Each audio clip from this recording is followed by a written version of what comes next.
Crônicas do Amanhecer. Por Feijão, Centro Espírita Allan Kardec de Balneário Gaivota. Balneário Gaivota, 12 de setembro de 2025. O que acontece com o nosso corpo momentos antes da morte? Parte 1. Sonolência, falta de fome ou de sede, pele seca e azulada, respiração barulhenta.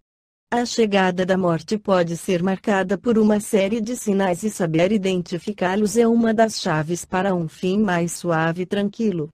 Se a morte é a única certeza que temos na vida, chama a atenção uma generalizada falta de conhecimento sobre o que realmente acontece quando o fim está próximo. Especialistas em cuidados paliativos ouvidos pela BBC News Brasil dizem que até mesmo médicos e outros profissionais de saúde muitas vezes não sabem como agir nesse momento e apelam a procedimentos que são supérfluos, que mais atrapalham que ajudam. O processo conhecido como fase ativa da morte acontece durante os últimos dias, ou as últimas horas, de uma pessoa. Obviamente, ele não é igual para todo mundo e está geralmente relacionado às enfermidades de longo prazo, como o câncer e a demência, em que a pessoa passa meses, ou até anos, fazendo tratamentos, até chegar ao ponto em que os órgãos e sistemas que constituem o organismo não são mais capazes de manter a vida adiante. A melhora da morte. Há também uma etapa da morte ativa que pode ser simbolizada pelo fogo. Esse é o momento em que a chama da vida ganha o seu último fôlego. Trata-se de um período comumente chamado de melhora da morte ou a visita da saúde. Aqui, os sintomas que a pessoa estava sentindo costumam melhorar, para a surpresa de quem acompanha a situação. Ela sai daquele estado de letargia e inconsciência, volta a se comunicar, quer comer e parece mais animada, como se o quadro tivesse melhorado de forma repentina. Mas Fernandes pondera que essa mudança não é uma coisa da água pro vinho. Um paciente acamado por muito tempo não vai andar de novo, por exemplo. Mas a volta de uma chama um pouco mais forte pode representar uma oportunidade única. O paciente que comia muito pouco pode agora comer mais. Ele pode experimentar uma comida que gosta muito, para sentir o sabor. Ele sai daquela sonolência para rever uma pessoa querida, destaca o especialista. Esse pode ser o momento em que ele consegue se despedir, dizer que ama, receber perdão e pedir desculpas para alguém, complementa ele. Não raro, os familiares e a própria equipe de saúde querem usar esse momento para fazer exames ou intervenções, numa tentativa de ampliar o tempo de vida daquela pessoa. Mas, segundo Arantes, essas medidas geralmente são supérfluas e ocupam um tempo valioso que seria usado para encontros e despedidas. Richard Simonetti, em seu livro Quem Tem Medo da Morte, esclarece: diante do agonizante, o sentimento mais forte naqueles que se ligam a ele afetivamente é o de perda pessoal. Meu marido não pode morrer.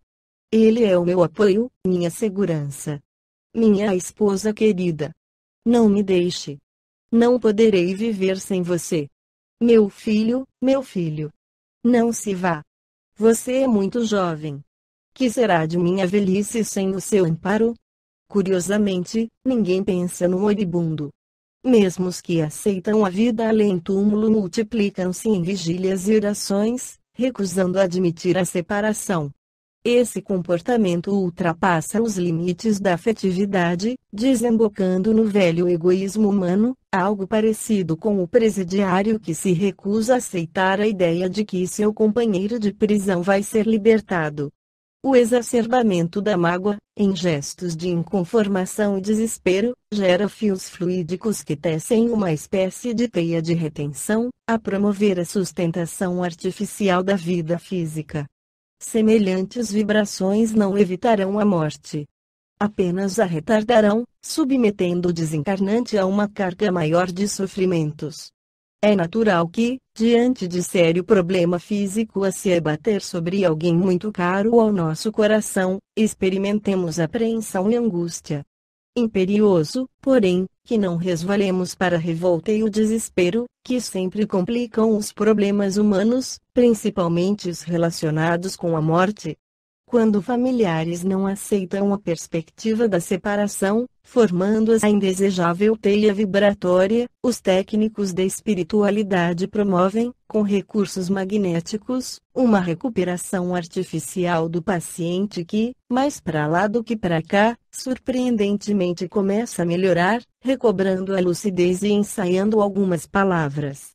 Geralmente tal providência é desenvolvida na madrugada.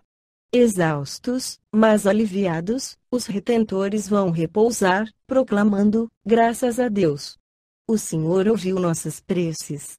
Aproveitando a trégua na vigília de retenção, os benfeitores espirituais aceleram o processo desencarnatório e iniciam o desligamento. A morte vem colher mais um passageiro para o além. Raros os que consideram a necessidade de ajudar o desencarnante na traumatizante transição.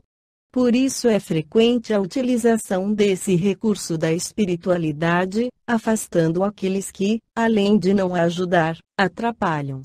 Existe até um ditado popular a respeito do assunto: foi a melhora da morte. Melhorou para morrer. Esta foi a crônica do amanhecer de 12 de setembro de 2025. Por Alfredo Feijão Lopes.